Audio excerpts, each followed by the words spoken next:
Hey everybody, welcome to Pale in Comparison, a proud member of the Doof Network. In this podcast, my sister uses her knowledge of the Otherverse to take a look at Pact, Wildbow's most reflective work, and I try to not give away any spoilers. I'm Jenny, and Malia convinced me to read Worm. I'm Malia, and Jenny convinced me to read everything else. This episode, we are covering Mala Fide, chapters 10.5, 10.6, and 10.7. Before we get into that, however, I'd like to issue a spoiler warning. This podcast is filled with pale spoilers. If you don't know who betrayed the Garricks and don't want us to tell you, stop now, read Pale, and come back to this podcast. As for Pact, there will be full spoilers to the chapters we are covering. As a reminder, our fan art contest is due. I don't know why I paused so long for that, but it's the deadline to turn it in is this Friday, July 22nd, and the theme is redemption. Woo! Woo! So get your RC brains going, and you could win some money. Woo! Hopefully I've posted some more reminder Reddit things and Discord things, but you can find information about the art contest at doofmedia.com. You'll email the email listed there. I think it's fanart@doofmedia.com, and we are very excited to see what all of y'all come up with. So yes, yay! Also, just as a random announcement, if any of y'all prefer to listen to podcasts on YouTube, all of our episodes should be current on YouTube now. So Woo! You can find us anywhere.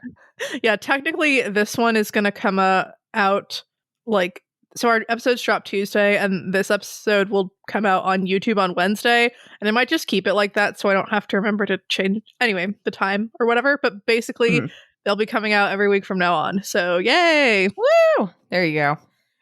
All right. I did it. We're going to go over our summary for this episode. Molly and Mags try and hash things out while Blake reunites with Green Eyes. He sneaks a ride with some Bahames. He also spies on Jeremy and Sandra, who talk about their plan and then split up, and he has to decide who the hell is he going to follow. Blake ends up warning Mags about the council and goes to crash a spontaneous party at Rose's place. Blake tries to run interference, but is ultimately unable to keep Jeremy from finding Rose and his friends. Rose is incapacitated, and Blake helps Evan to escape, but Evan is totally wasted, so it's hard. Evan ends up cornered, and Rose betrays Blake. If it seems like that was a very cut-together summary, it kind of was, but it's 3 chapters. What did you think of these chapters, Malia? So, I've been experiencing insomnia lately, because I'm stressed, right? Like, I have to move and I don't know where, and I just got a new job, and my old job hasn't responded to me telling them that I got a new job, and my new job hasn't sent me like anything official, and we have to move to like a different city than we were planning on moving to, and I don't know when we're going to get kicked out of this apartment exactly, and I just don't know a lot, and I have to take the bar in a week from the time you're hearing this. So I've been having problems sleeping, and a couple nights ago I decided that I should read the Pact chapter because I read 10.6 and 10.5, 10.6, and Jenny was like, yeah, read the next one, and I was like, okay, and I read the next one, and like, I don't know if I've ever like felt as angry emotionally in my whole life as I ever have in that moment. Like, I probably felt like I haven't felt more angry, I don't think. Like, I felt to as that angry, level. but it was so angry, and like so angry that it kept me up for at least another like 2 hours, which was a bummer. Sorry, Malia. To be fair, I didn't tell you you had to read it right then. No, it was not at all your fault. I was so angry. I am angry. I am afraid. Angry and afraid. Those are most of the feelings. That's most of the feelings. Okay, well, we'll get into the specifics as we go through. So Molly and Mags try to work stuff out while Blake reunites with Green Eyes. This was fast. I didn't expect this to happen so quickly, and I didn't expect there to be a little break. It makes sense for them to go talk to each other, and for Blake not to be there because his vibe aggravates Molly. But he's just like on a lake, and I'm like, oh, weird. And then Faisal shows up, and I was like, why are you here? And they're just like, let's talk about demons some more, or like, life and humanity and the whole point of the universe or whatever. And then bye. And I was like, what? And then he puts the thing down, and I was like, what? And then Green Eye shows up, and I was like, wow, that took me a long time to understand what was happening. But I didn't realize like he'd give Blake the means to free her. I figured they would go like physically get her and stick her in a fish tank. So this is better, probably. Probably better than a fish tank. Yeah. Yeah. Yeah, I think because of just that we happen to read these 3 chapters together, like this beginning part where Blake is alone standing on the ice really makes me think about the ending where he's trapped, because he's like, he is alone, but he likes it. It's very peaceful. It's very quiet. And I mean, he has the freedom to move to other places. Whereas at the end, he's alone and it's quiet and he can't. And he doesn't get to see all the pretty trees. I don't know. I was trying to like figure out where we were really dwelling on Blake chillin' in the text. And yeah, I don't know if it has something I don't know. Because part of me has been thinking too about the whole thing that the witch lady, who I don't remember what her actual name was, said about the left hand and the high priestess and his intuition, and like how that it might be a bad thing. And that's worrying me. But yeah, so he's standing here and Faisal shows up and is like fucking cool as hell. Although he's like, I don't understand necessarily his goal if he's on the side of the humans, like when it comes to humans versus others. But he seems to be down with the idea of creating a space for others. Johannes, wants to keep them preoccupied while the humans keep winning, and maybe Faisal does too, or maybe Faisal just thinks like these people need a space. Yeah. Yeah. And Faisal's like, oh, are you considering my earlier offer? And Blake's like, no. And I'm like, God damn it. Like, why? just take it. Just stop. I'm really upset. Like I don't think this will necessarily happen, but I feel like Faisal could get him out of that circle. Because like his whole thing is doors, but I don't know that he's gonna be like, all right, fuck these people.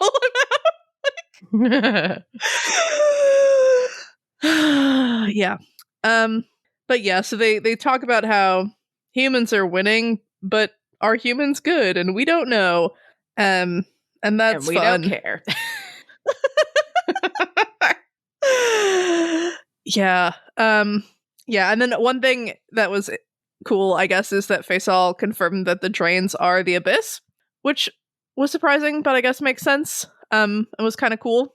I mean, we'd already basically known that. I just wasn't sure if like that was definitely just straight up the abyss, but the abyss might have different sections or something, because it didn't. I don't know. Just sort of sitting there. Okay.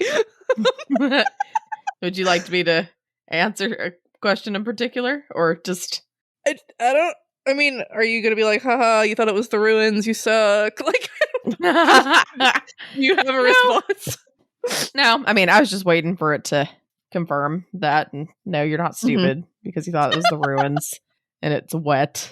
There were a couple people a few episodes ago that kept thinking that I was dropping like accidental hints and things. And they kept like being like, oh, I'm glad you didn't catch on. And I think one of them in particular that they were mentioning was, I think we were talking about some stuff, and I asked like, because like in my brain we were talking about the abyss and the ruins, and so I think I asked you about like, oh, do you think blah blah blah could be like abyssal or something? And they took that to think I was dropping a big hint, and that you didn't catch. I didn't take it as that until like they said that, because I thought I was just kind of going back and forth about it. And I'm guessing you did too, because it didn't seem like you took it as anything. But yeah, I think I get them kind of, to be honest, a little bit mixed up in my mind sometimes, because we've spent because they're just so wet and they're down there and they suck.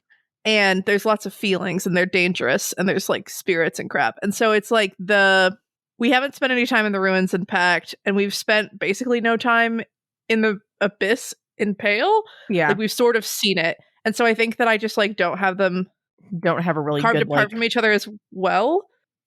So, Yeah, because I remember reading Faisal being like, yeah, it's the abyss, what you call the drains. And I was like, aha, I'm right. And I was like, wait, no, I said the ruins. So like my brain. Yeah, I mean, it's tricky because they both like, I don't think that this is spoiling anything really, but like they both break things down. I think the main difference is that the ruins break down spirits.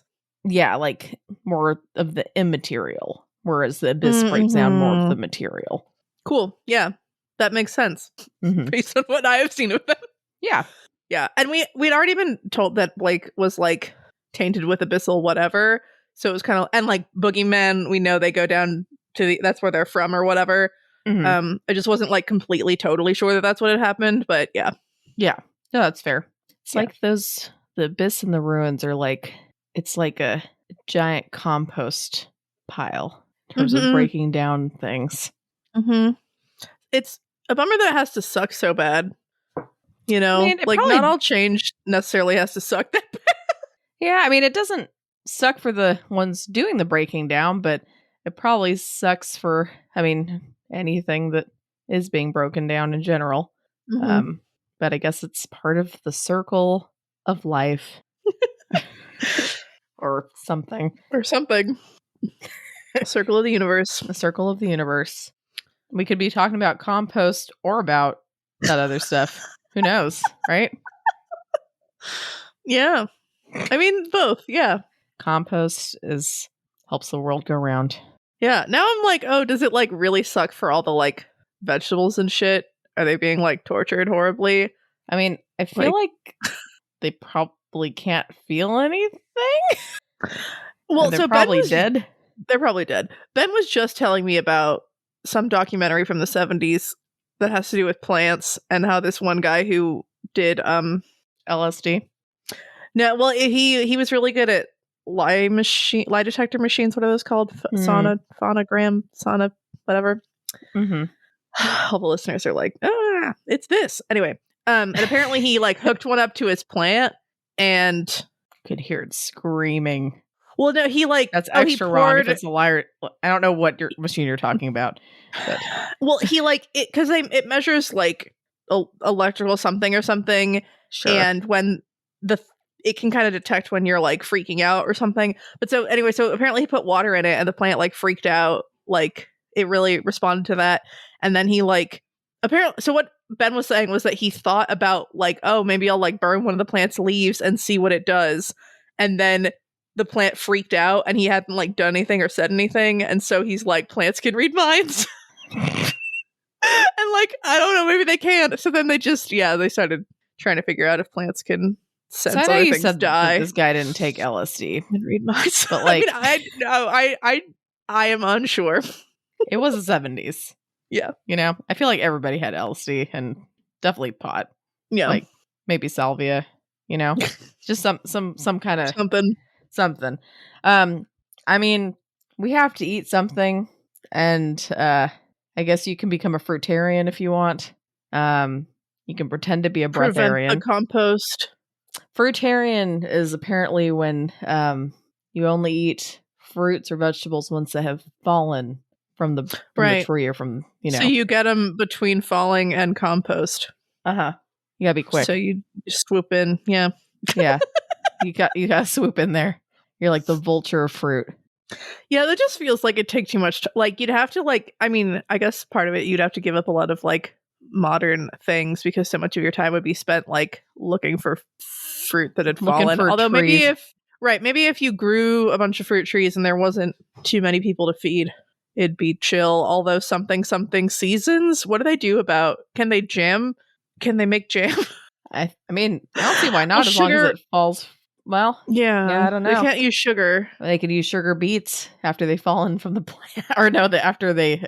beets, yeah, they have to be dug up, right? I think so. How does that work? Can you not... I don't know if they can. They Yeah. can't have potatoes. No. So you can't tell. This is a pickle. But they can't... Can they have pickles? They can. Do cucumbers fall off? I don't know if... they probably fall off eventually. They're not underground. Sure. This is a very exciting conversation. But are fruitarians allowed to modify the fruit that has fallen off as long as they're not killing anything? I don't see why not. But then again, I mean, fruit is there for like animals to eat and spread seeds. So I think that like if we don't do it, other animals are probably going to get to it first anyway. Like those like asshole snails that always eat the strawberries. It's like you think you find a really good fucking strawberry and it's perfect, and then like you pick it up and then it has like this big chunk out of the back. It's like half eaten, yeah. It's like you guys are such assholes. It's like, yes, they leave enough for you to hope too. Just to hope. I mean, yeah, at that point just eat the whole thing. Right? Yeah. But it's like, no, we're gonna just and I guess I could go to the grocery store or whatever, but I wanted those. True. Yes. Anyway, so they talk about the universe or whatever, and then Faisal leaves him this pipe triangle square thing, and I didn't get it. I'm thinking, I wonder if the pipe has something to do with like the drains, quote unquote, like if the abyss and pipe imagery are somehow connected. But Blake puts it down without capturing himself in it, which would have been fucking funny and really, yeah. That would have been a little special. It would have been, oh god. And then Green Eyes, he sees her and is like, you can come out if you want. And she does. And the gateway thing breaks and she's on the other side and she's in the real world and she's really happy. She's underwater, so Blake can't understand what she's saying, but she seems happy and good. And so Blake lays down some ground rules. He's like, don't kill anyone, don't maim anyone, but like go ahead and scare the shit out of people. Just like don't do enough for the practitioners to come get you and send you back to the abyss. Like, yeah, great. You can be the next like Loch Ness monster of Canada. Yeah. Right? Or just still, yeah. That's a nice thought. Sort of. It took me like really a lot longer than I'd like to admit to realize like that Loch was just like, just means lake. I was like, it's just their name. Lake Loch Ness. Like, nope. That ain't it. It's just Loch Ness. Yep. It's just Loch Ness. Yeah. Which is fair. All right. But yeah, so one thing about Green Eyes, he's like, I hoped I'd just done a good thing, which like, way to be super fucking ominous. But like, so now it's like Chekhov's Mermaid is like sitting in some fucking lake near Jacob's Bell and like, is this going to be the next big bad, Malia? No, it's just like, there's got to be some consequences or he gets to use her as a trap or something. Because if he just been like, yay, like, that's so great, Green Eyes, I'm glad, like, you know, I'm going to try to come back and see you soon. Like, I could believe that this is the last time we'd see her in the story. But the whole, like, I hope I'd just done a good thing. I'm like, cool, we're coming back. Like, sweet. We're doing something wrong is going to happen. And it's not necessarily because she's here, but, you know, whatever. Yeah. All right. I actually did write Chekhov's Mermaid in the notes. That's great. It helps me know where you were at. So after that, ominous sentence, he goes and he just catches a ride. He sneaks a ride with some behames and tries to be sneaky, and it's not successful. Yeah, he needs to work on his stealth skills. I mean, it's kind of hard to blend in. Like, that's not really a place for like a giant, like a tree man, you know? Well, yeah, I mean, like, the first thing was that the car door wasn't perfect. Yeah, because he does like relatively well here. Actually, he hears some of their conversation and stuff. He does, which is fun. We're learning more about how Blake has to physically navigate the mirror world, which is interesting and hard to understand sometimes. But pretty cool.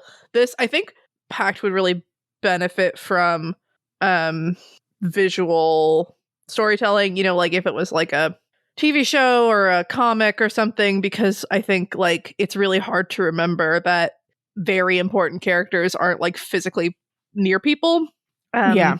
And I think like it doesn't actually hurt the quality of the story or the, you know, like anything really, except that it's much harder to imagine for me. And I think that it'd be really cool to be able to imagine it more accurately. Mm-hmm. But yeah, so he gets in the car with this old married couple, and I really like them. I think it's Ben and Gloria. Is that right? Probably. I probably should. I could just look. Well, I know it's Gloria. I think it's Ben. I'll go with that. That sounds right. Yeah, Okay. it is Ben. Cool. Excuse me. So Ben wears a hat while he drives, which is bad to Blake because, you know, if you're on your phone, you're a more distracted driver. And Blake says like that people who wear hats while driving are also more distracted. And I wonder if it's just like they have a harder time seeing, depending on the type of hat, like their peripheral or whatever. But yeah, they're just this like old couple that really knows each other. And the Gloria is complaining about how the kids are on their Game Boys and they're little zombies or whatever. And Ben's like, I think it's nice, like that they're not, that they're little fucking zombies, which is fun. But yeah, and then they're like, Duncan says that every child old enough to be awakened needs to get involved. And I'm like, this sucks. This is great, right? Yeah, well then especially because it seems like Duncan is also like not wanting to be in charge. Or something. But also it's like maybe Alistair, like let's put an 18-year-old in charge of this family, like put Ben in charge of the family. Like what the fuck are y'all doing? Like you have adults. Yeah. And so I'm not entirely certain if that's what's happening. Although maybe, so we know that Musser is like almost like a quasi other. He, like the spirits of the Musser like live within him or whatever.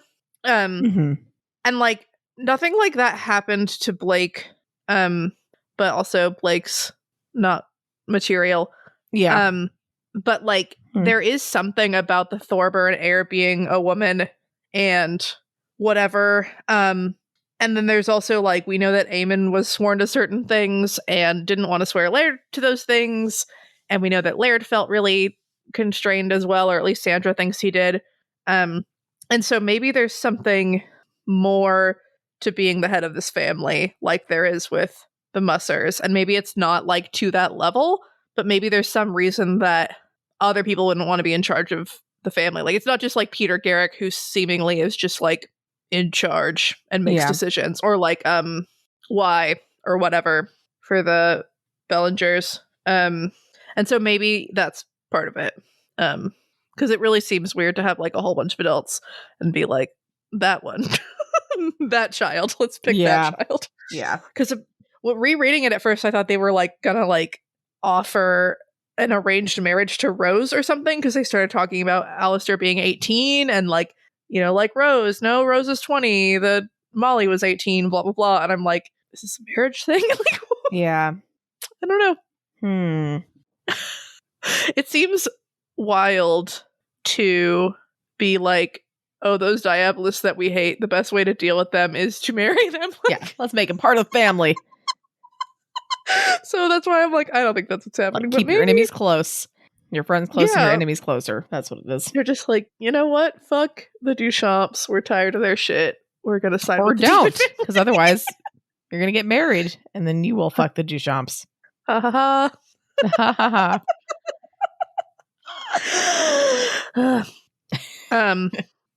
But yeah, so Blake spills a bunch of tea about how Duncan got gainsaid, and that's why, you know, maybe he's not someone you should want as your whatever, but like everybody gets gainsaid. Blake, like, I don't know, Duncan isn't a great person and maybe might not be the best person for this family, but literally like being gainsaid once, like it's fine. And then Ben figures out he killed what? I'm saying, I mean, They don't have the Carmine, like, exile running around gainsaying everybody. Gainsaying them constantly, that's true. Maybe Verona's aptitude for being gainsaid is part of what makes me feel that Like, it's not that like, big of no a big deal. deal. Yeah, I mean, Yeah. also, like, you lose your power for a bit, right? So, Right. He had to, like, take a bunch of he had to do something, kind Yeah. of. so, I mean, even so, if it yeah. is not a big deal, to Blake, it's a really big fucking deal. So, I can see why he would have mentioned that. Right. Yeah, but so Ben figures out that he killed Laird, and he asks if it was a just death, and Blake says it was desperate. And they're really interesting. But yeah, so Blake's basically like, I want to, like, I don't want any of the grandchildren to die, and I don't want my friends to die. And we can talk about Rose, and we can talk about me, and I guess all the adults. But Yeah. all the kids, whatever, should not die. And he seems to, like, I guess he's, kind of wanting to tell them maybe we can work something out or something. It's kind of unclear to me exactly what is happening. I guess he wanted to tell them, like, once he got seen, he was like, well, I'll tell you about Duncan and how much he sucks. In case you didn't know. And, like, I want to change things, and I want us to not just, like, fucking kill each other for no reason. Yeah. And Ben's like, well, maybe that makes some sense, but the Duchamps aren't going to give a fuck.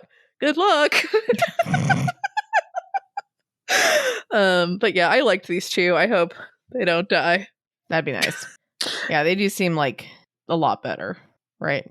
Than like the Yeah, other. I mean, Blake, is kind of like, oh, this guy seems like he knows what's up. And they just seem like, like they're not like sniping at each other and being like it doesn't seem like they have like a bad marriage, which is a trope that can be employed very easily. They're just sort of like talking about their family, and Ben seems, again, to be pretty savvy.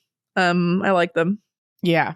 All right. So then after being kind of politely kicked out of the car, he sees Jeremy and Sandra, who really conveniently are talking about their plan.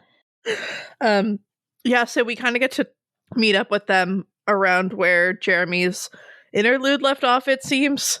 One brief thing is, it seems like one of the Duchamps is married to a black man, and I was thinking, like, all of the Duchamps are blonde women, and like, will their children also, like, will their daughters also be blonde? Like, that's fun to think about. Like, Duchamp women marrying not white men. It just, it was kind of like, oh, weird. Like, I wonder, I mean, maybe them all being fucking blonde isn't actually that important to their power, but they are all blonde. But they're all blonde. So it seems, like something. It'd be funny if they weren't all naturally blonde and they just all, like, had to bleach their hair all the time. That'd be kind of great. For the power, for the pattern. For the power. That'd be a pain, though. Fucking practitioners, yeah. Like, I vowed to, part of their awakening thing, I will be blonde. Always. Their special family item or whatever, instead of a rose, is like a bottle of, like, hair lightener. Like, it's just, like, never runs out.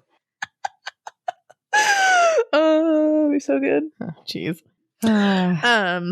But yeah, so Sandra and Jeremy are really great, and it's very emotional, and I love it that the, like, most compelling, the most heartbreaking, and most prominent love story in Pact is between these two middle-aged people. It's, like, refreshing that it's not the main character, and, like, the main character doesn't really get it, and it's like, Sandra's a bitch, and, like, it's just really fun. Yeah, because even with, like, all of Blake's feelings about Alexis or whatever, like, this one is just such a more interesting story. Yeah. And I love it. It is really interesting. Mm-hmm. Yeah, because they're talking and Jeremy's like, and I mean, they haven't seen each other in like fucking 15 years or whatever.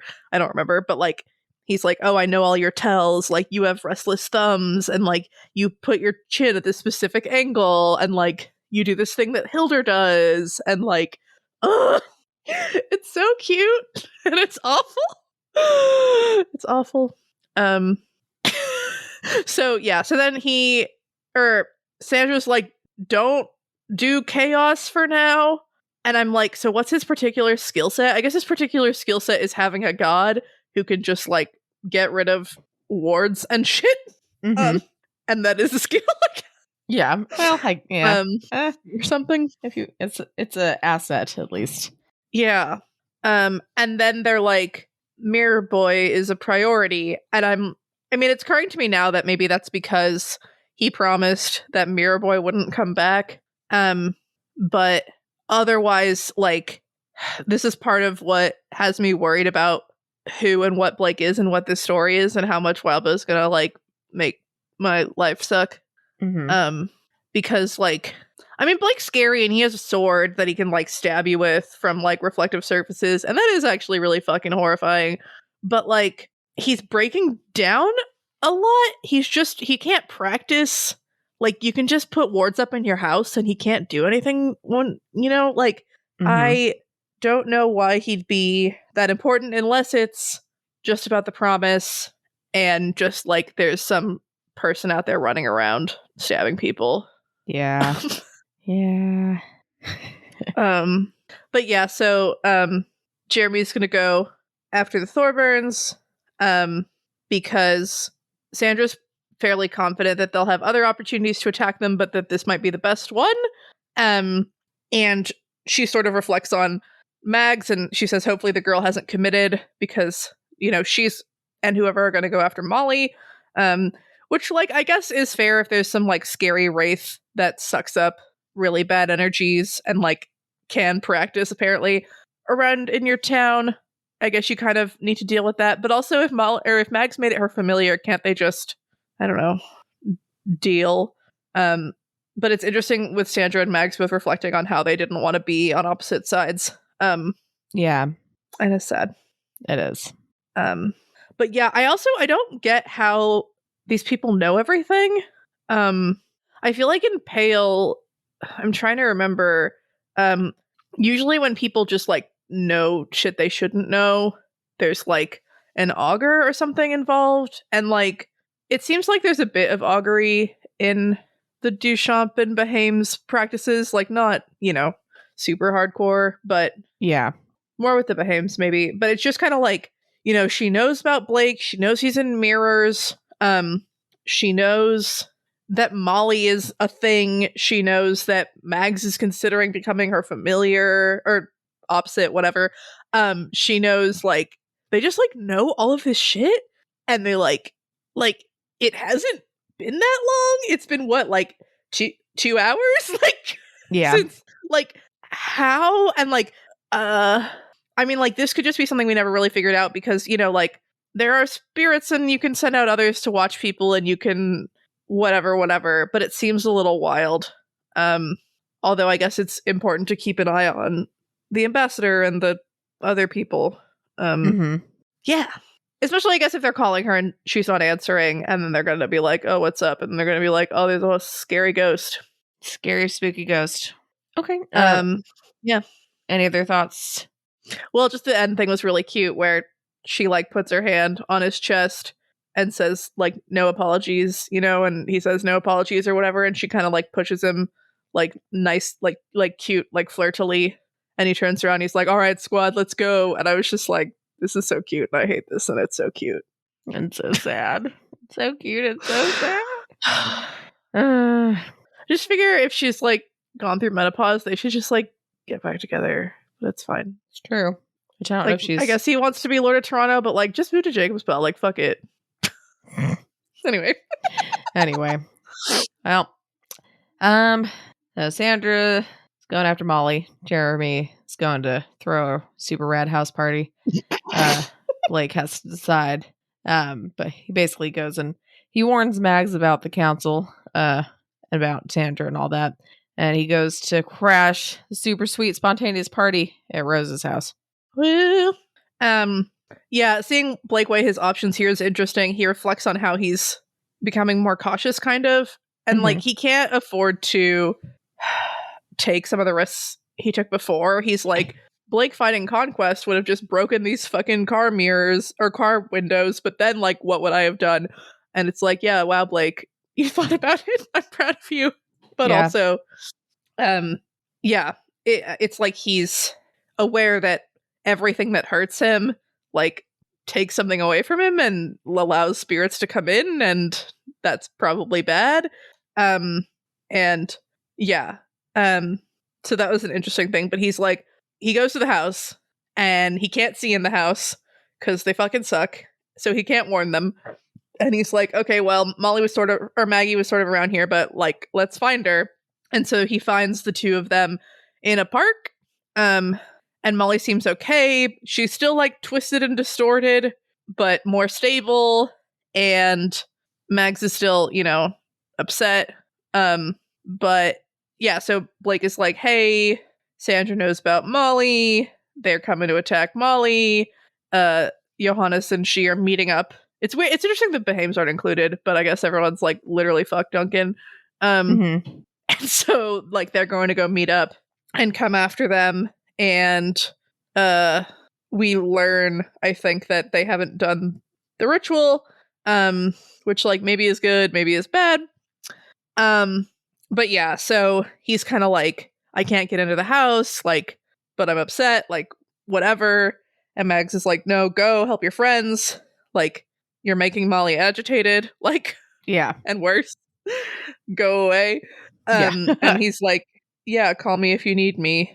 And then they feel the Jaegerbomb, which is the funniest fucking thing. And Blake is super wrong about that.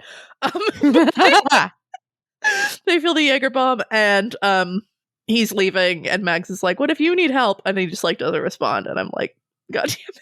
Like, no. Oh, jeez. That was pretty special. God, no, Jaegerbomb is the perfect name for it, and we can talk about it more when we get there. Name. Or on like so many levels. Yeah. Yeah. Okay, so let's see. So Blake tries to go and run interference to distract Jeremy and his minions and all that from finding where his like friends are hidden. Does a bunch of shit. He talks about demons, tries to freak him out, which kind of succeeds, but ultimately is unsuccessful, and Jeremy finds everybody. Bleh. Bleh. Yeah, so Dionysus has bombed this house with intoxication, and it's destroyed all the wards or whatever. People can get in. Blake can get in. And so they're looking, and they can't find them, and they're about to get near one of the entrances to the secret library, and Blake is like, "Whoa!" and kills the snake instead of hurting the lady, Maynard lady. Mm-hmm. And she's really upset, and they fight. Mm-hmm. Yeah, these parts are fun, but a lot of action, which is harder to like necessarily analyze. But basically she's chasing Blake around, and then she almost hits Jeremy, but she doesn't. And cue Jeremy and Blake talking. I love Blake. Sometimes he's like a little extra, but I guess the practice likes that. Oh, the practice loves like, extra. Like, what sort of demon protocols do you know, or whatever? And he's like, don't mess with them. And he's like, oh, so that's why you didn't do shit about them? And he's like, yep. Because that's fair. And so Blake is like, there's an abstract demon in this house. If you look at it, it will get into your eyes because your eyes are a reflective surface, and be afraid. Mm-hmm. And Jeremy kind of opines a lot throughout this section about how his practice works. It seems like there's a high chance he's never ever like drawn a diagram or like anything, that like his whole thing is making Dionysus happy and then occasionally asking for things. But if he doesn't work for things, then Dionysus will get annoyed or displeased and will like not do stuff. And it's interesting how Blake compares Jeremy's life to a Dionysus, a Diabolus life. It is. And like, it's just interesting. But like, I don't know. It seems like being a priest or whatever is very limiting. Being a Diabolus doesn't seem like it's necessarily as limiting, except the moment you at all like associate with demons, like you're tainted and everyone hates you. Mm-hmm. But like Blake, learned cool different random practices and did, stuff and learned how to draw shit. And, whereas Jeremy literally, it just seems like he says words and like does or does not marry women or something. Yeah. Yeah, but so now his satyrs and maenads are freaked out because there's a demon in the house, and Jeremy's just like, "Hey, you with the nose, where is it?" And the satyr's like, "It's right up there, and it hasn't moved." And so Jeremy's like, "Cool, now I know where the demon is. I just have to find the other people." And yeah, so okay, so just the Jaegerbomb thing, right? Like Jaegerbombs are when you drop Jaeger into, what do you drop it into? Isn't it into Red Bull? That sounds bomb. I'm positive that's right. Yeah, it's Jägermeister into an energy drink, typically Red Bull. Right. Mm-hmm. It's actually pretty good. I mean, that might not sound that great to a lot of people, but it actually, at least to my unsophisticated palate, it's not bad. It's better than just like straight. Yeah, Jaeger is not great. Yeah, Jaeger on its own, it's licorice, right? Great. Yeah, it's fucking hardcore. But yeah, Red Bull, like all the sugar and chemical covers up the licorice nicely. Right. It does something. I haven't had one in a really long time, but it does something. Yeah, it's a decent pairing. This is a weird way to say that, but yeah. So Jägermeister, Jaegerbomb. It's a bomb. It's alcohol. Jaegerbombs are a very party drink. Yeah. I was trying to remember if Dionysus has anything to do with hunting, because Artemis is the goddess of the hunt in the Greek pantheon, but I thought I remembered something. Bacchus, the Roman version of Dionysus, is very into the whole like madness crazed parties. But yeah, I couldn't find a specific hunting connection, although I feel like there's something in the back of my mind. But yeah, it was just wonderful and hilarious and good, and I just it's really fucking funny, Blake, and you're wrong. Yeah it's fucking funny. It's good shit. Oh, it's so good.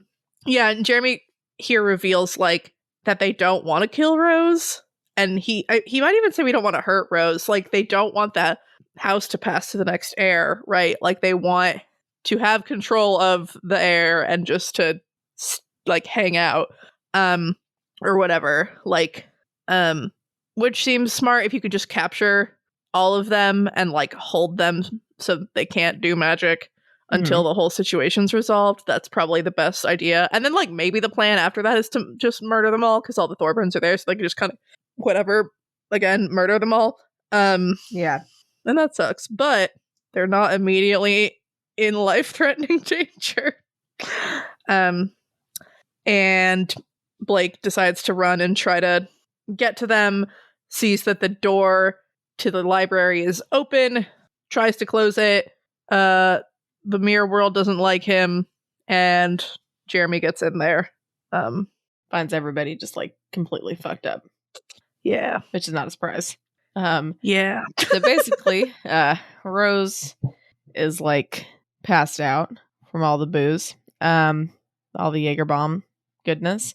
Blake uses, his calling card, blood, his own blood, of course, and helps Evan to escape. But Evan is like so drunk.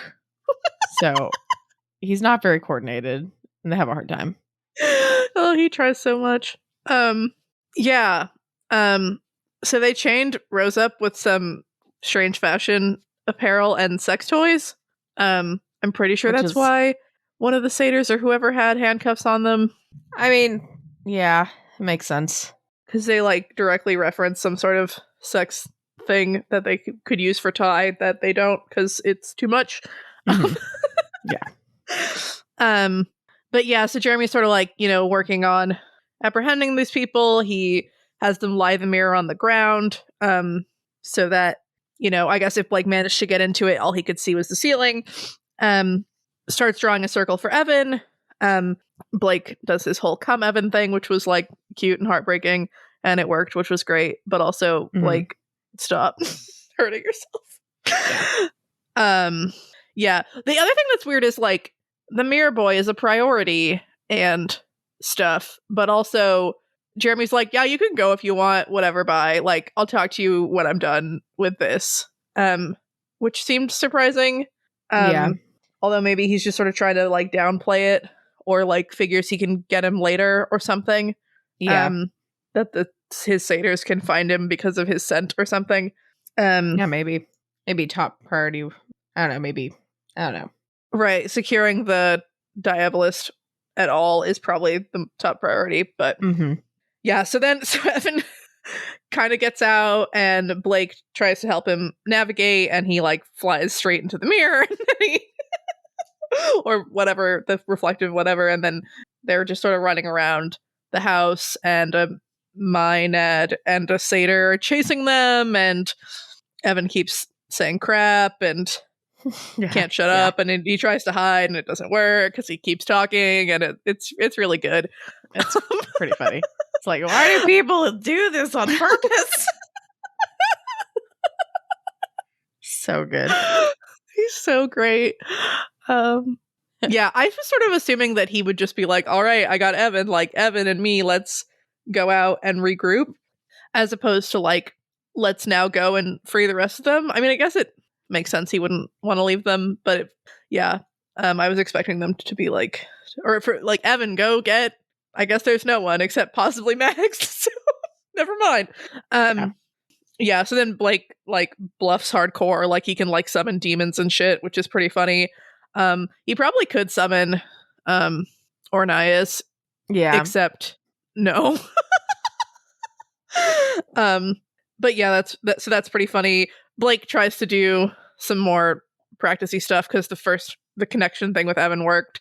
So he's like, spirits, give me Evan's intoxication, and you can take some of my power. And they're just like, nope. They're just like, fuck you. Anyway, sorry, I'm gonna drink water. How dare you drink water when we're talking about alcohol? It's probably even better to drink water when you're talking about alcohol. Why? I don't know. I mean, and realistically, it makes no difference, but I don't know. Maybe your body just secretly gets slightly more dehydrated, or like feels like, Well, maybe. I mean, it doesn't. I'm just making up crap. Like placebos or whatever. Placebo is like real, though. Yeah. But yeah, so then he's like, I can call demons, and they freak out, and then they throw a dictionary at him, and this was pretty clever. He breaks the window so he can reach out. He grabs the dictionary, warps over to somewhere else, and then throws it back at them, which like, it's pretty good shit. That's pretty good, and like, yeah, like you throw a huge book at someone and suddenly it's flying at you from a completely different direction. Like, damn. That's pretty good. Blake's pretty scary. But yeah, he's feeling a little more sober and realizes like the effects might be wearing off. Maybe Rose is waking up, which could be bad. Partially because we don't want drunk Rose to summon Barbatorum or whatever. We learned from Evan that there's traps set up in the library and different things. It feels interesting that Evan is like, I pretended to sleep and watched her do this, not like she was totally fine with me knowing that she was doing this. Even though she seems to know that he did know. I don't know. There doesn't seem to be a lot of great energy in this group of people. No, not at all. Yeah. Yeah, and then Evan's like, oh, and Corvidae was involved somehow. And Rose banished him instead of closing the door all the way. And that freaks me out. And like, what did he do? And what is he doing? And what is she doing? And what did he do? Or did she banish him so that he wouldn't do anything? Because he's like, I'll look after you while you're sleeping. And it's like, did you? Or was she like, I can't trust him and that's why he needs to go away so he doesn't like murder me? Yeah. Unclear. No. Yeah, so Evan goes to find a mirror. so that he can take Blake around or something. And in the meantime, Blake is fighting with the Maenad and cuts her calf and her ankle, and so she like can't really walk. And but that seems to be one of the last reflective surfaces in the house. That's intact. He gets shunted into the mirror that Evan is carrying. And they come up with a plan. The plan is free Rose, free the other people, or uncover the mirror so that Blake can get in there and stab people or something. To wait for traps, to set off the traps until Blake says he should, or there's no other like option or whatever. And that Evan should, if all else fails, try to get close to Jeremy, and Blake will try to stab him through the compact. So it's a great plan. It's a great plan. Absolutely does not work because Evan ends up captured and Rose is a huge bitch. Yeah. I'm upset. This is the anger. This is where the anger comes. Like, yeah. Until now, it's like, it's fine. They're trying. They're hustling. And it's like, oh, all for fucking nothing because of this fucking ass face. Yeah, it's awful. So they trap Blake similarly to how they had trapped Conquest. And, Blake's all confused because how did Jeremy know how to do this? How did he figure this out? Like Jeremy had referred to these people as his allies, Blake's allies, and he's just like, what? Like, how did you do this? And Rose is like, I told him.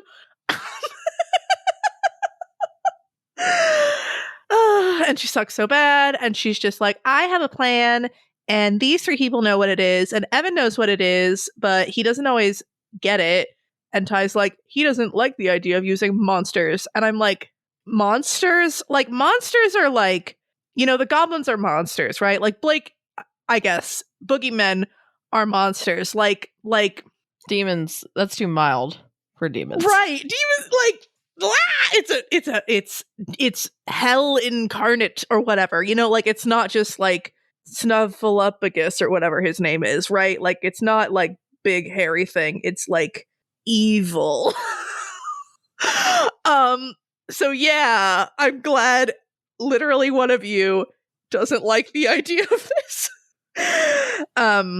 But yeah, and so Rose is like, I have a dead man switch with Barbatorum, and if I die, he'll get out. And I'm like, he didn't want you to die, although I guess maybe that was the eventual plan, and so something.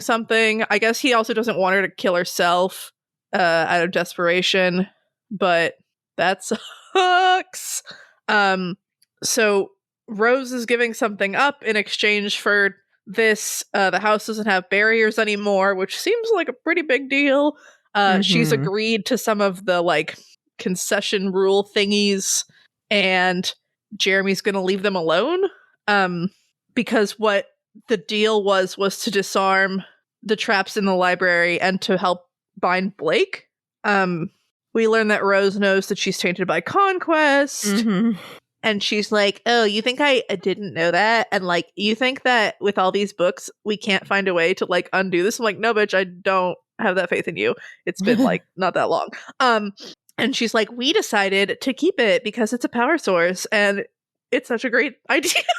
God, and at one point he's, she says to him like, it's none of your business. Like, I was just so mad. I'm like, Blake literally only exists because of you and this bullshit. Like, this is all he is and this is all he has. It's not like even the rest of the people in this room who have other things. Yeah. And like, how dare you? And she straight up is like, yeah, Blake, you're a monster. But that's not all that you are. And I have a working theory on what you are. And Blake's like, what? And she doesn't say anything. But apparently the research led her to believe him. And now that they know about what Blake is, they had to bind him or something. And we're not going to tell you about anything.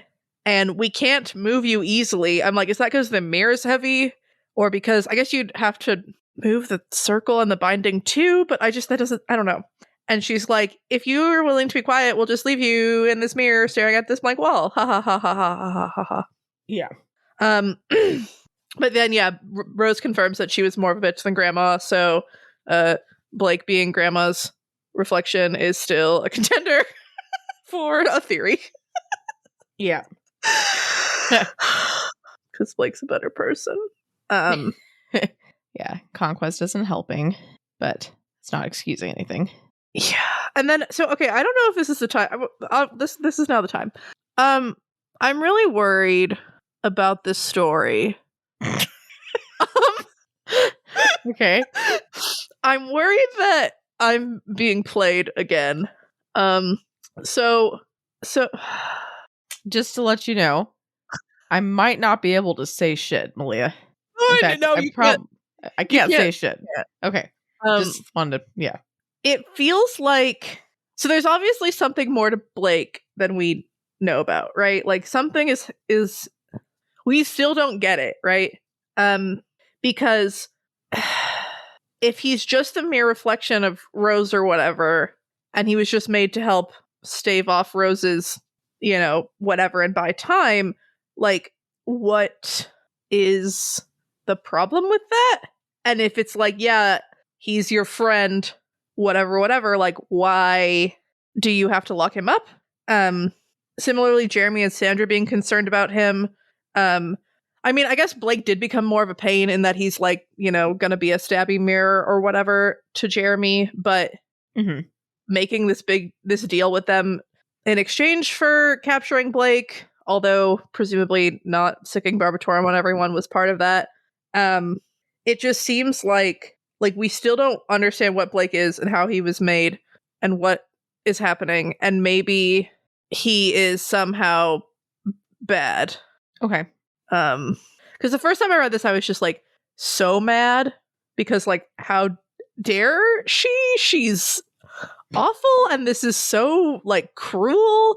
Like, that he's telling the truth, and that he just really cares about these people. Like, he just doesn't want everyone to die horribly. And she's just like, yeah, we're locking you up now. Lol. I don't even know how to explain it. And then she just like, I mean, obviously in front of Jeremy, she shouldn't be like, this is the plan. But like, it doesn't seem like she has any intention of telling Blake like what the plan is or why she's so confident that they're going to be fine and blah, blah, blah, blah, blah. And I don't know. I hate it. And I'm mad, but also worried. Yeah. Okay. Oh, also, where is Blake getting... So Blake was feeding power to Rose when they were in the opposite place. Is Rose feeding power to Blake? Is Blake still feeding power to Rose? Have they kind of been like severed, and so Blake is just picking up power from the spirits that are around him? Is that part of the problem? We just don't know. Yeah. So yeah. So then Jeremy has ESP or something and is like, oh, the things didn't go well with Molly, and now we got to go get her. And by get her, I mean like probably kill her or whatever. She's free, she's not bound as a familiar, and she, quote unquote, may have started off a chain of events. Sweet. Which, reminds you of Mags's whole blood and fire and death thing. Darkness. So that's bad. That's probably bad. And Rose is like, oh, I want to come. And Jeremy's like, yeah, whatever. And so they all just fucking leave. like they're just like, okay, cool, like, field trip, buddies, let's go. Come help me fight this wraith. And they all leave. They all just fuck off. They all just fucking leave. And Alexis is like, sorry. I'm like, fuck you. Like, I don't care anymore. Like, I know Blake still cares, and that's great. But like, call Faisal, leave. Like, make Faisal make a little door for Evan. Like, let's go. Like, let's leave. It also seems to say something. I mean, I know Evan and Blake had a very strong connection and everything, obviously, but Evan remembers 2 interactions with Blake. One where he's standing in a mirror telling them, the truth. And one where Evan is super fucking drunk and Blake's just like yelling random things at him. And these are the only two interactions that they've had. And Evan is like already like, hey, Blake, I'm on your side. Wink, wink. Yeah. Fuck these people. Fuck everyone else. Which is heartening. But also, yeah. So I feel like Blake's ticket out of this place is either in Evan or Faisal or Mags. Or like maybe Alexis or maybe so like Tiff like fucking wasn't in this chapter. Like I'm starting to think that Tiff like doesn't exist or something. Like Tiff is the secret Thorburn heir that the whole story turns around because none of these people are actually fucking heirs. They're all custodians or something. Like where is this girl? Interesting. Okay. I don't think she was at all mentioned in this chapter, except they kept saying, you know, how many bodies there were or whatever. Oh, maybe she was supposed to help close the door. That might have been how she was mentioned. Okay. It's just nuts. Well, we're gonna talk about our pale in comparison section now. I think it would be good to talk about binding. We could talk about now, you know, obviously Blake is bound. We could talk about it, maybe a couple different ones. There's you wrote down Bridge. You could also potentially talk about Edith. Yeah, Bridge came to mind because he was like tricked and trapped, you know? Where he was going from like arm to arm to arm and ended up on like I think fake Verona or something. Yeah, her fetch, right? I think so. Fetch Verona. And that's how he got caught. And so this was sort of a like, you know, things are moving really fast and they have a plan and like, oh fuck, and then they get caught. Blake specifically. So that's fun. And then yeah, also being trapped in like the bottom floor of a place feels very although with Edith they like walked up to her and were like, hi, we have to talk about how you've been fucking everyone over. And she's always a pain in the ass anyway, but yeah. Yeah, I mean the like isolation aspect of it did remind me of Edith, although Edith has a lot more like a room and a trial and other things. Yeah. Like it's just the things whole, that aren't a blank wall. Right. Like I get that maybe allowing Blake access to the books is like strategically a bad idea if you really don't want him to get out or whatever. But it was just let him read something. Like maybe not even magic-y books. Just like put the TV. I mean, I guess the TV's reflective surface. Just put something like Pride and Prejudice in there or something. Yeah. If you were Blake, what book would you want? There you go. That's our discussion question. I like it. It's awful and I hate it. And I hate everyone. I hate it. What do you also think about like the people doing the binding? So obviously like Rose versus like the Kenneteers, very different. Right. So the Kenneteers, I mean, it seems like all these people think they're doing the right thing. Like maybe Rose doesn't think she's doing the right thing, just the right thing for her. I think that Jeremy thinks that, you know, stopping Diabolus in general is good. With Bridge, it was like, we have to stop this dude from fucking up all these innocents and stuff. Like, because we've sworn duties to Kennet. And they did try to deal with him as fairly as they could.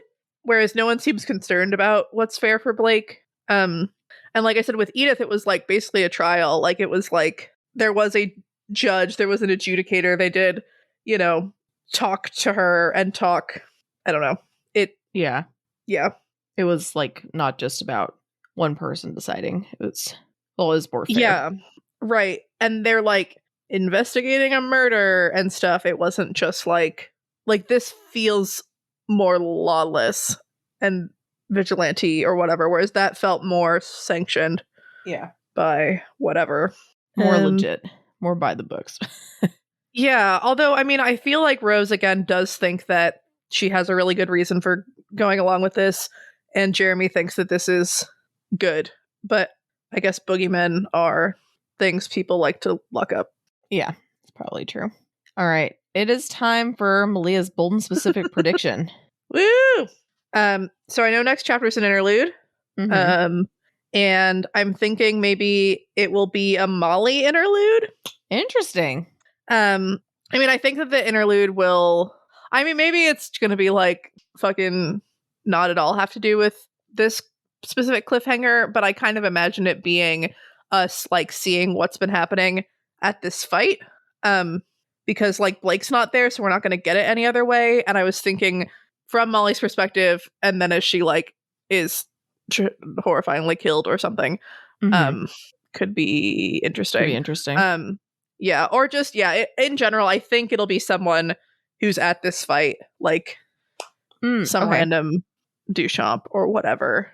I was gonna ask you, like, if it's not Molly, name like, or I don't know, name your top 3, like including Molly. So name like 2 other people it could be, interlude wise.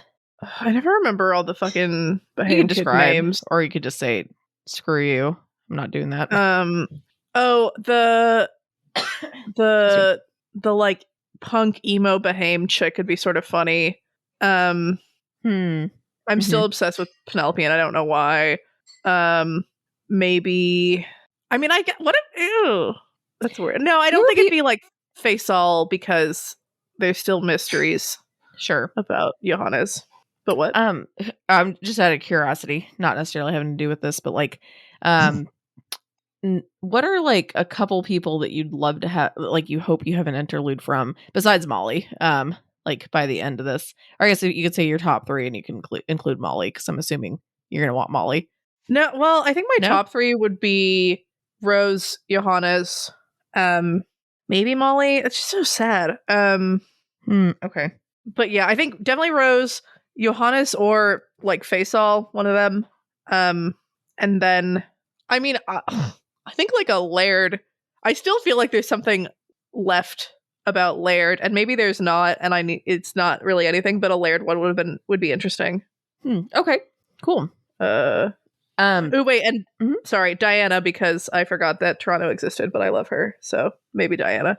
Okay, cool. I have to ask, since it's the bold and specific prediction section, do you think, like, is Blake getting out of the binding, and how, or like, who is it going to be by himself? Is he going to be helped by somebody, and who? Or is he just staying there? No, yeah, he's got to get out, and I think someone will help him. And like, again, part of me wants to say Evan, but I think that that's obvious, and they'll be like watching Evan. I don't know that Mags will actually be able to pull it off. I mean, like, maybe Alexis will actually cave and feel sorry and try to help. Or maybe, oh my god, wait, it was Tiff, and she's just like not been saying anything, and she's like, fuck this, let's leave. That'd be great. Okay, so I'll say Tiff can be the number 1. Tiff's gonna help Blake get out. Yeah. All right, we're marking it down. We're marking it down. You got to write that as part of your prediction, Malia. Yes. Okay, I'm going to type it because you sometimes don't type stuff. Tiff is going to help Blake out of his binding. All right. Yeah. So we'll see. We'll see what happens. So it's probably not that, but it's fine. Why? Because I'm emphasizing it so much? No, just because I don't have a great track record with the story for bold and specific predictions, I feel. I think you're just fine. I think you're just fine. All right. So we have a listener question this week. And just as a reminder, if any of y'all have any questions that you want to ask us, you just feel free to send us a tweet or send us a message on like our Reddit post or Discord or something and ask us, because we will try to fit it in like we're doing right now. Kippos is asking Malia, as the story goes on, what are some characters or story beats from earlier in the story that you would love to get more expanded on as you move into the back third of the book? So obviously I need to know what's happening with Blake and who he is and how he was made and why he was made and blah, blah, blah. But the first thing that actually popped into my head was the engaged couple, like the arranged marriage couple. I still know like nothing about them, and it seemed like every once in a while it seems like they are important, and then we don't hear about them for 7 arcs or whatever. So that's like probably the biggest, just like, I know nothing, but I want to know more. Characters, I'd like to know more about Andy. Oh fuck, I need an Andy interlude. This is hard. Are you changing your answer for the top 3? You're just adding him onto like a next Yeah, maybe no, yeah, Rose, Johannes / Faisal, and Andy. Okay. I think would be my top 3. Okay. Yeah. Okay. Oh, and then the favor for the lawyers about the going to that house for 2 days, like maybe that's not a thing anymore, but that would be fun if that was a thing. That would be interesting.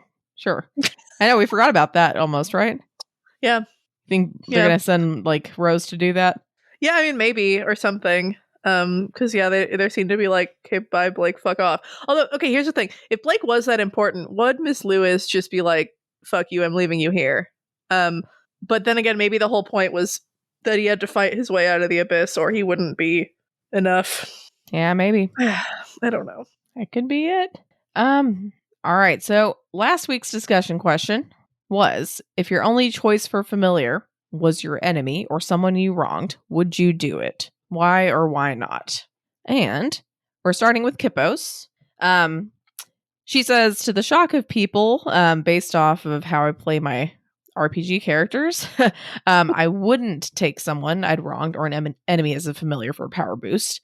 Or, I mean, either way, whether there's power to boost or not. The dynamic feels like it could be super toxic and uncomfortable, unless it was like that enemies become lovers shtick. But tying yourself in an endless act of sacrifice to try and undo some old wrongs is just going to hurt you in the long run. She says she doesn't have anyone she considers her enemy, but if she did, it would be because they were a complete and total cunt. So no thanks on being internally tied to them. That is fair. Fair, yeah. Beat Nemesis says that doing that sounds awful. It's similar to asking if the only way you could get married was if it was to your enemy, would you do it? And they say that the benefits would have to be huge. There likely wouldn't be a ton of cooperation. So they'd have to be useful enough to catch the interest of Beat Nemesis, but also they'd have to be weak enough so that Beat Nemesis could dominate the familiar bond. And it doesn't sound worth it. All right. Xerxes Praelor says they wouldn't have anything inherently against having someone they wronged as a familiar, or even someone who has wronged them. But since become a person I like, but I'd worry about someone I wronged feeling exploited. And I'd hate to have a powerful other as a familiar who wants to hurt me. So in the bad, but not disastrous cases, depends on how bad a situation they're in. They do it if the alternative was dying or something worse.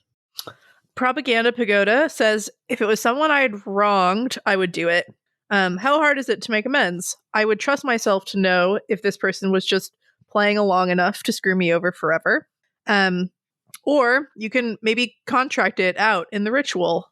Like figure out exactly what vows you want to make. Propaganda Pagoda then says that they don't mark just anyone that they don't like as their enemy, and could never accept a deal with their enemy. And even if they manage to do like that tyrannical familiar relationship kind of thing, that they couldn't stand being connected to scum forever. Mm-hmm. Hobo Demon says that they wronged someone once who they would have taken as a familiar. They were young and hadn't learned to properly people yet. They told me, or they said that she told me a beautiful secret about herself, but I was selfish. I flinched and failed to grasp the beauty of it, and that damaged our connections. And I was too cowardly to do the right thing and break us up, so she had to suffer for quite too long. And they say that she deserved to be taken as a familiar by someone better than me. And I think that's kind of harsh on yourself. But you know, it's good to, at least the good thing about having experiences like that is that you grow. If you didn't feel bad about it, then it would mean that you hadn't learned from the experience and grown, at least. Mm-hmm. Yeah. Weltonator says that they're thinking of this question in a human turned other character way, as a familiar, like Molly and Blake, where the enemy who hurt them was on relatively equal footing with them, but they're I think they're interpreting they're thinking that the question, like the discussion question, is meant to be about human turned others, like Molly and Blake, and that's not necessarily the case. I don't think that was our intent when we made the question, but that's fair. I could see it coming across like that. Right. And they say that there are a lot of situations in which an other is your enemy because of their nature, or because they were bound and sent after you. And maybe familiarship could act to free them from that sort of a situation. So, to be honest, I'd conspire with an enemy to free them from their fate or turn them against our mutual obstacle or enemy. Feels sort of like a Johannes Faisal thing, although maybe they weren't straight up enemies in that sense. But maybe the familiarship would be uneven, and so letting a defeated opponent be your familiar is like a power move or a punishment rather than a peace offering or reward. They're not sure about what they would do for someone they had wronged. Does offering the familiarship actually benefit them? Is it a form of atonement, or would being bound to me for the rest of my life be painful or humiliating for them when they just want me to leave them alone?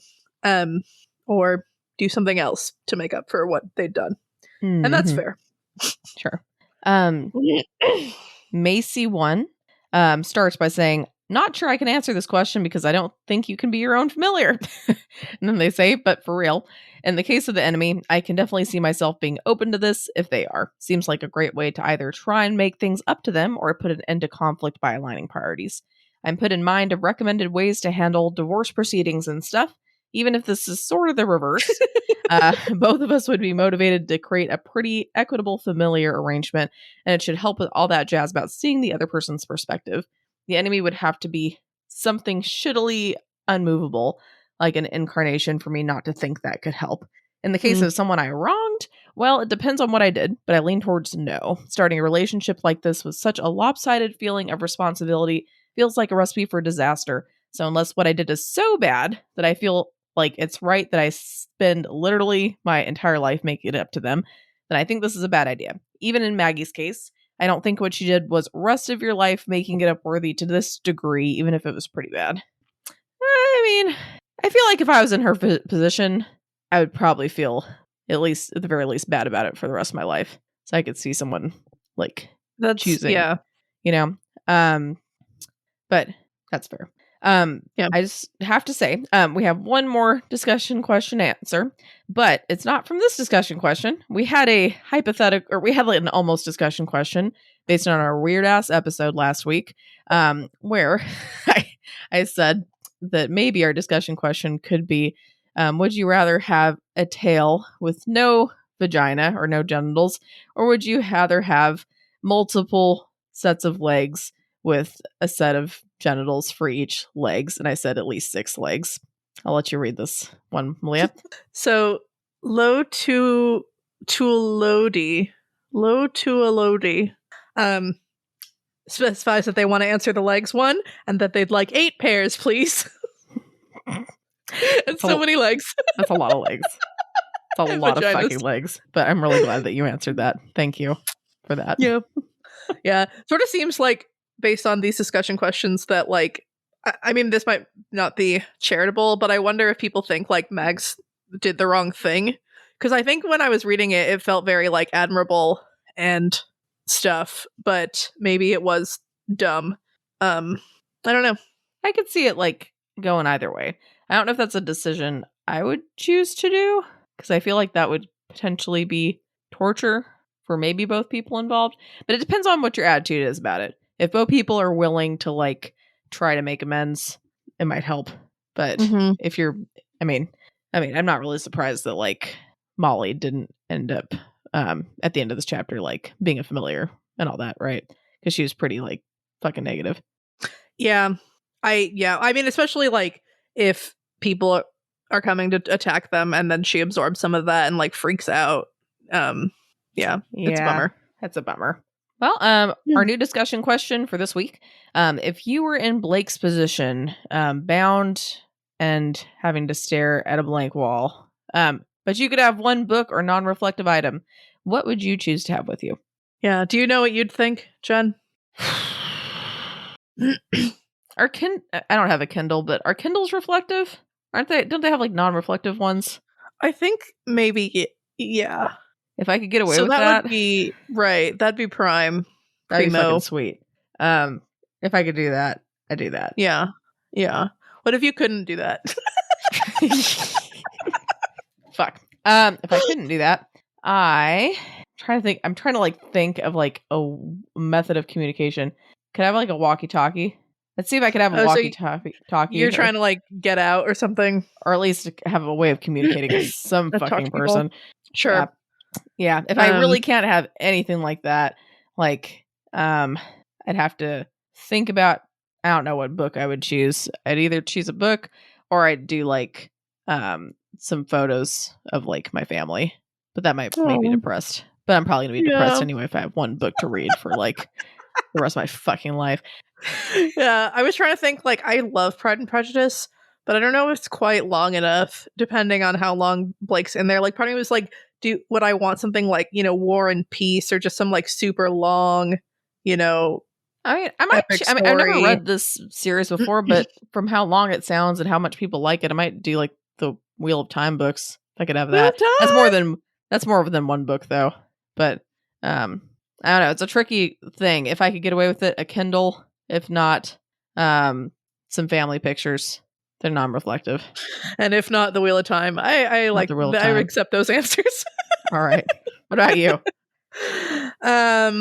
Yeah, part of me is thinking like access to something that can play podcasts. And then if I could, like, some sort of artsy thing. So I like doing paint by numbers, and I like doing cross stitching, and I like knitting.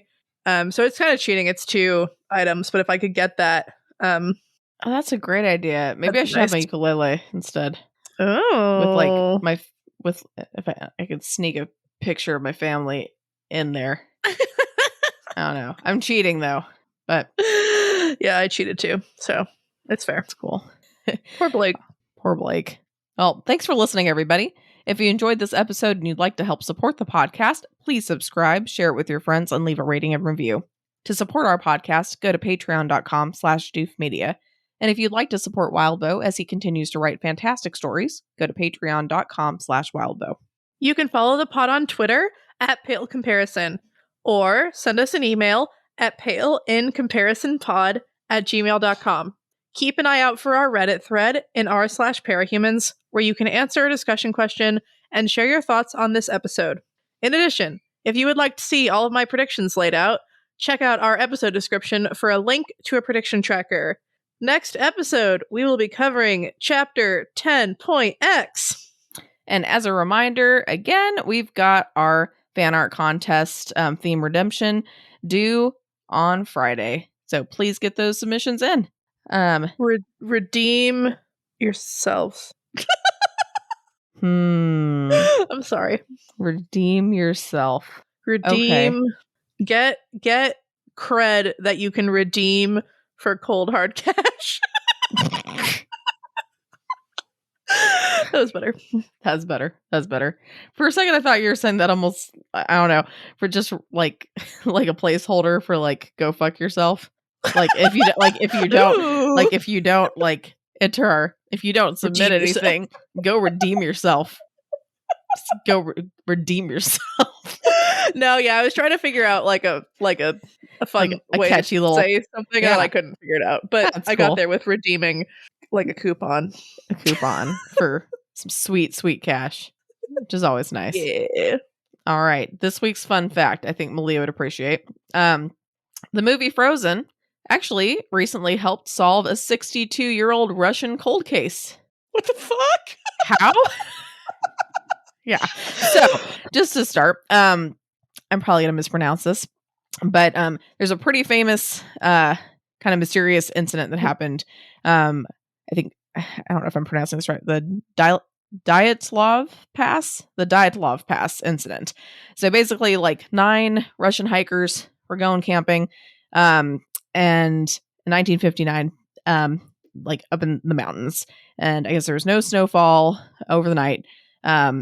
It seemed like pretty good weather and all that. It said overnight, I I think they went missing or they didn't come back, basically. And so people went out to go find them, and they went and saw that their tent and everything was in disarray. Like, it looked like they cut their way out of their tent, like, and fled the campsite while basically like not dressed for the weather. And the bodies, like when they were discovered, they found 6 died from hypothermia, while 3 had been killed by physical trauma. And so there's been a lot of like, what the fuck happened? Like, did something come after them, or like, what happened? So they according to National Geographic, some engineers basically like relied on some animation codes that Disney used on Frozen, like for snowfall and all that, like to prove a longstanding theory that an avalanche resulted in the deaths of all the hikers. So they, using the Frozen animation codes, researchers were able to create a simulation of the Kholat-Sakal avalanche. And they worked with some geotechnical engineers and all that. And the simulation basically showed that a block of snow on Kholat-Sakal, I guess where that area was, could handily break the ribs and skulls of people in its path. So basically showed that like it's not some big mysterious thing. It was an avalanche that caused all that. Which is pretty wild. But so it's like they heard an avalanche or something, and then they cut their way out of the tent and ran away? I think that's what they're thinking. Yeah. Was all their stuff buried by snow? I think like the tent was like partway buried, and then I think like some of the people were like, I don't remember exactly, but at least like partway buried in snow. Sure. But yeah, it was like, that's awful. Yeah, it was pretty awful. But yeah, they're thinking that this proved that they must have heard an avalanche, realized they didn't have time to do anything but just run for it, and they ran for it and got killed by the avalanche. So it's not a Yeti, which is what.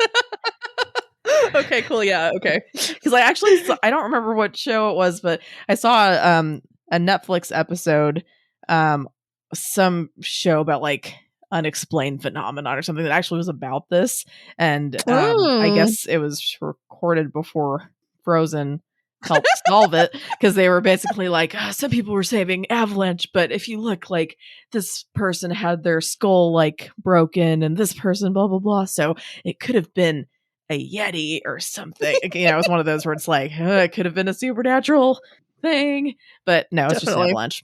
Yeah. So that's kind of wild. I thought that was cool. So yeah, Frozen. Right.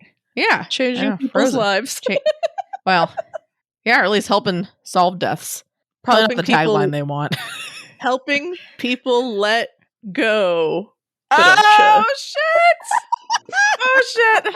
All right, helping to let go. I fucking love that. I love that. All right. Well, on that note, we're gonna let you guys go and enjoy the rest of your week. And unless there's some crazy shenanigans with studying and all that, we will see you next week. I can't speak, but we'll talk to you next week. We won't see you, but you'll hear our voices. You can post pictures of yourself on the Discord, and then we'll look at them. Yeah, that doesn't sound creepy. I don't know. Yeah. Anyway, bye. Bye.